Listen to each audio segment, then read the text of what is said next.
A gun stock, often simply stock, also known as a shoulder stock, a butt stock, or simply a butt, is a part of a long gun such as rifle, to which the barreled action and firing mechanism are attached and is held against the user's shoulder when shooting the gun. The stock provides a means for the shooter to firmly support the device and easily aim with stability. The stock also transmits recoil into the shooter's body. Stocks are also found on crossbows, though a crossbow stock is more properly referred to as a tiller. History and etymology. The term stock in reference to firearms dates to 1571 is derived from the Germanic word stock, meaning tree trunk, referring to the wooden nature of the gun stock. Early hand cannons used a simple stick fitted into a socket in the breech end to provide a handle. The modern gun stock shape began to evolve with the introduction of the arquebus, a matchlock with a longer barrel and an actual lock mechanism, unlike the hand-applied match of the hand cannon. Firing a hand cannon requires careful application of the match while simultaneously aiming. The use of a matchlock handles the application of the slow match, freeing up a hand for support. With both hands available to aim, the arquebus could be braced with the shoulder, giving rise to the basic gun stock shape that has survived for over 500 years. This greatly improved the accuracy of the arquebus, to a level that would not be surpassed until the advent of rifled barrels. Ironically, the stocks of muskets introduced during the European colonization of the Americas were repurposed as hand-to-hand war clubs by Native Americans and First Nations when fragile accessories were damaged or scarce ammunition exhausted. Techniques for gun stock hand weapons are being revived by martial arts such as okachita. Anatomy of a gun stock. A gun stock is broadly divided into two parts, see above. The rear portion is the butt, 1, and front portion is the forend, 2. The forend supports and affixes the receiver, and relays the recoil impulse from the barrel. The butt interacts with the shooter's trigger hand while being braced against the shoulder for stability, and is further divided into the comb, 3, heel, 4, toe, 5, and grip, 6. The stock pictured has a thumb hole, 7, style grip, which allows a more ergonomic vertical hold for the user's hand. In some modern firearm designs, the lower receiver and handguard replace the forend stock, leaving only the butt portion for the stock. Styles and features of stocks. The most basic breakdown of stock types is into one-piece and two-piece stocks. A one-piece stock is a single unit from butt to forend, such as that commonly found on conventional bolt-action rifles. Two-piece stocks use a separate piece for the butt and forend, such as that commonly found on break-action shotguns, and lever-action rifles and shotguns. Traditionally, two-piece stocks were easier to make, since finding a wood blank suitable for a long one-piece stock is harder than finding short blanks for a two-piece stock. Sliding or folding stocks are often seen on military-grade weapons and their civilian-derived arms. A collapsible stock makes the weapon more compact for storage or transport, but is usually deployed before shooting for better control.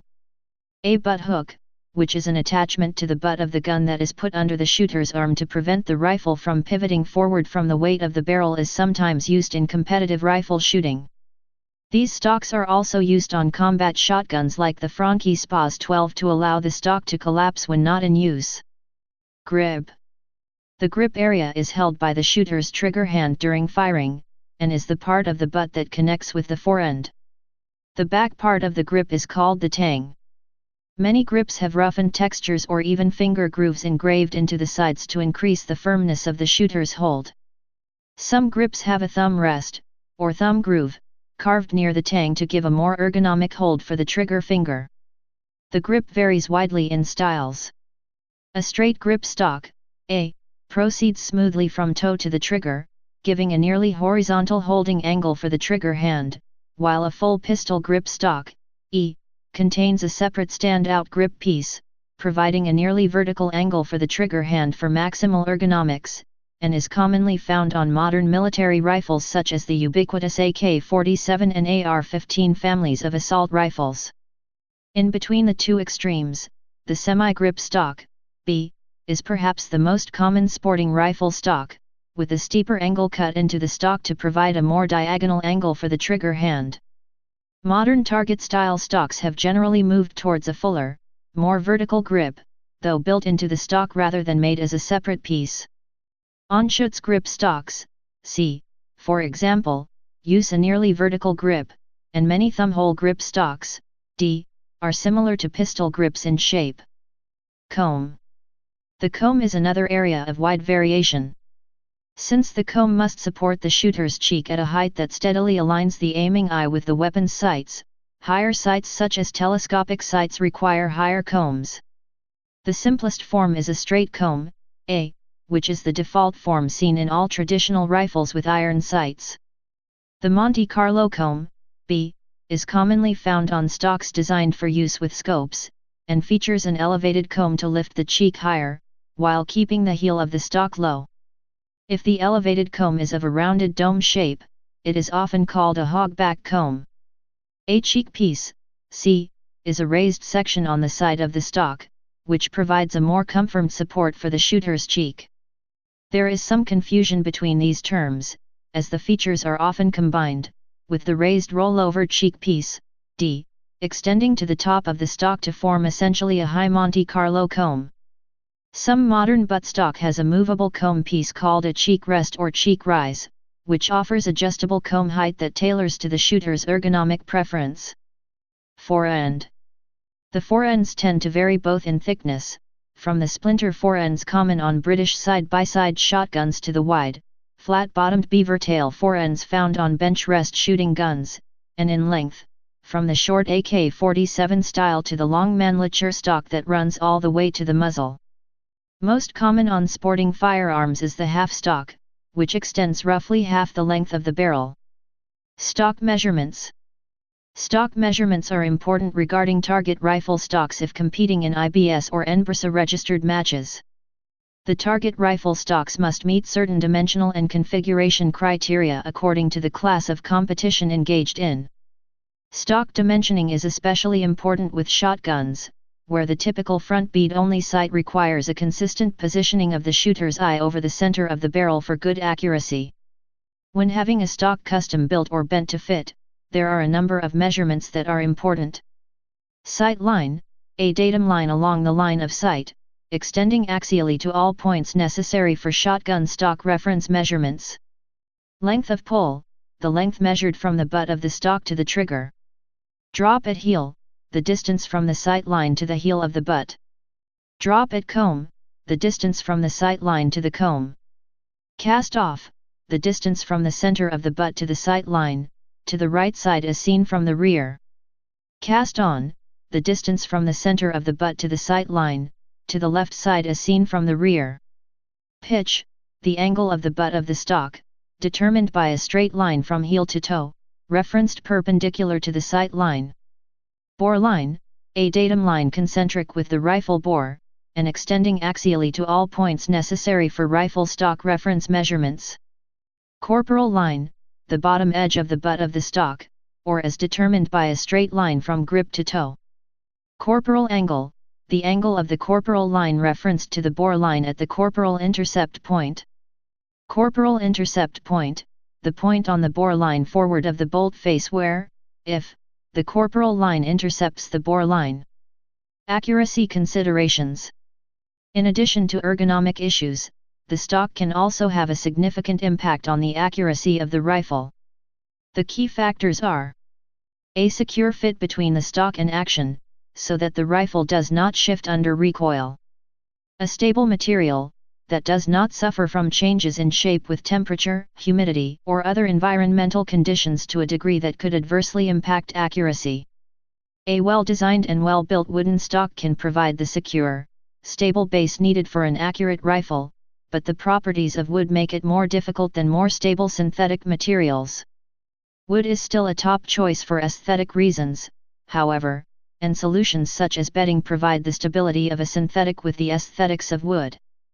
Burst or automatic shoulder-fired small arms can incorporate the straight-line recoil configuration. This layout places both the center of gravity and the position of the shoulder stock nearly in line with the longitudinal axis of the barrel bore, a feature increasing controllability during burst or automatic fire. Bump fire. A bump stock utilizes the natural recoil motion of a semi-automatic rifle to facilitate rapid fire similar to an automatic firearm without requiring any modification of internal mechanisms to convert the firearm to an automatic weapon. It consists of a sliding stock with an attached support step in front of the trigger. Pushing forward on the barrel, or forward grip, causes the gun to slide forward in the stock, bumping the trigger against the trigger finger that rests on the support step, firing the gun. The gun then recoils, moving the trigger backward, away from the finger. Continued forward pressure on the barrel or forward grip returns the trigger to the finger, repeating the cycle. The amount of forward pressure controls the rate of fire, which can reach several hundred rounds per minute. Construction. Traditionally, stocks are made from wood, generally a durable hardwood such as walnut. A growing option is the laminated wood stock, consisting of many thin layers of wood bonded together at high pressures with epoxy, resulting in a dense, stable composite. Regardless of the material actually employed, the general term furniture is often applied to gun stocks by curators, researchers, and other firearm experts. Folding, collapsible, or removable stocks tend to be made from a mix of steel or alloy for strength and locking mechanisms, and wood or plastics for shape. Stocks for bullpup rifles must take into account the dimensions of the rifle's action, as well as ergonomic issues such as ejection. Wood stocks. While walnut is the favored gun stock wood, many other woods are used, including maple, myrtle, birch, and mesquite. In making stocks from solid wood, one must take into account the natural properties and variability of woods. The grain of the wood determines the strength, and the grain should flow through the wrist of the stock and out the toe. Having the grain perpendicular to these areas weakens the stock considerably. In addition to the type of wood, how it is treated can have a significant impact on its properties. Wood for gun stocks should be slowly dried, to prevent grain collapse and splitting, and also to preserve the natural color of the wood.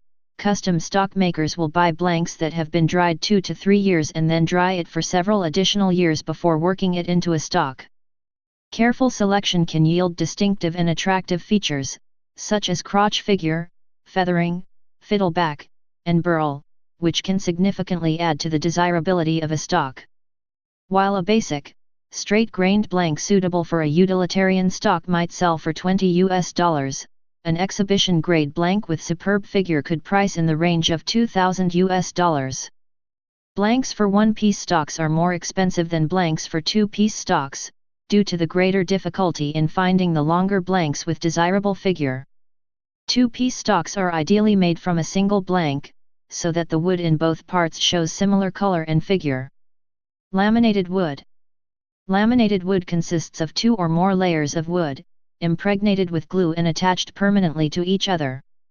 The combination of the 2 pieces of wood, if laid out correctly, results in the separate pieces moderating the effects of changes in temperature and humidity.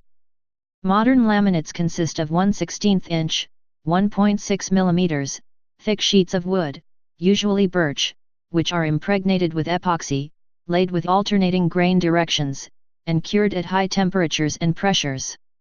The resulting composite material is far stronger than the original wood, free from internal defects, and nearly immune to warping from heat or moisture.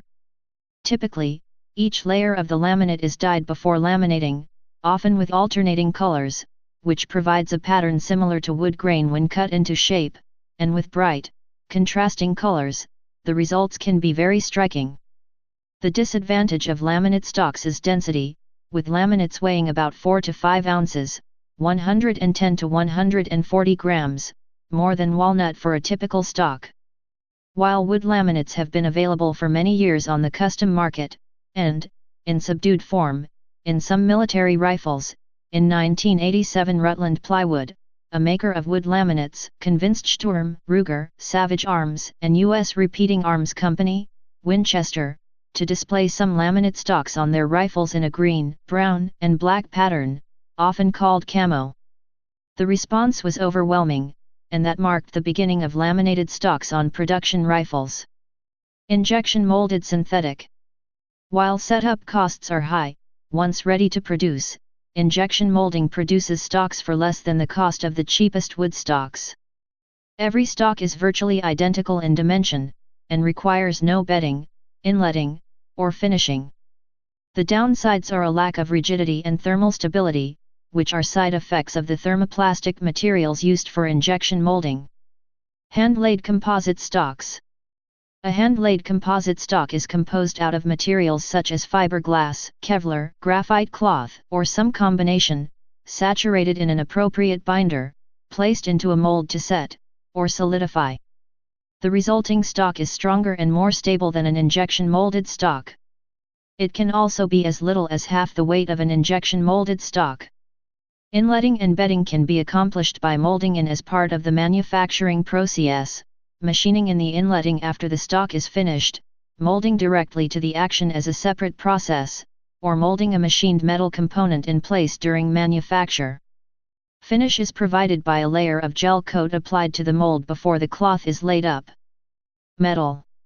Some high-production firearms, such as the PPS-43, MP-40, and the Zastava M70B, make use of metal stocks in order to have a strong, thin stock that can be folded away in order to make the weapon more compact. Even a skeletal steel stock is often heavier than the equivalent wooden fixed stock. Consequentially, less cost-sensitive designs like the FN Minimi make use of aluminium or lighter-than steel alloys. A few designs, like the Accuracy International Arctic Warfare, use a metal chassis which securely beds the components of the firearm, with non-structural synthetic panels attached for ergonomics. Legal issues. In some jurisdictions, the nature of the stock may change the legal status of the firearm. Examples of this are: adding a shoulder stock on a firearm with a barrel shorter than 16 inches, 40.6 centimeters, changes it into a short-barreled rifle, SBR, under the United States National Firearms Act. Folding stocks or stocks with separate grips are banned features in some U.S. states and municipalities. Please subscribe and thanks for watching.